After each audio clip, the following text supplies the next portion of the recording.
मित्रांनो, सन 1660 मध्ये औरंगजेबाने आपला सरदार शाहिस्तेखानाला मोठ्या फौजेसह महाराष्ट्रात पाठवले. त्याने पुण्यातील लाल महाल ताब्यात घेतला आणि तिथून संपूर्ण स्वराज्यावर त्यांनी हल्ले करण्यास सुरुवात केली.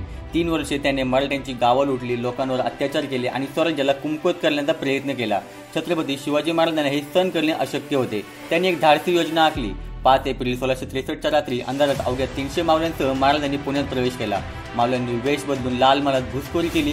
काही क्षणातच त्यांनी मुघल सैनिकांवर तुटून हल्ला केला आणि संपूर्ण लाल महालात धुमाकूळ घातला. छत्रपती शिवाजी महाराजांनी थेट शाहिस्तेखानाच्या महालात पोहोचले आणि त्याच्या खोलीत प्रवेश करत त्यांनी तलवारीचा जोरदार वार केला आणि शाहिस्तेखानाची बोटं आणि हात कापला. शाहिस्तेखान प्रचंड घाबरला. जीव वाचवण्यासाठी तो महालाच्या खिडकीतून उडी मारून पळाला आणि थेट औरंगजेबाकडे दिल्लीत निघून गेला. ही घटना मुघल साम्राज्यासाठी अपमानास्पद होती. औरंगजेबाने चिडून शाहिस्तेखानाला म्हैसूरची बदली केली. शिवाजी महाराजांचे धाडस आणि चातुर्य आणि युद्ध कौशल्याने हे सिद्ध झाले की छत्रपती शिवाजी महाराजांच्या मध्ये मुघलांसोबत उभे राहण्याची ताकद होती.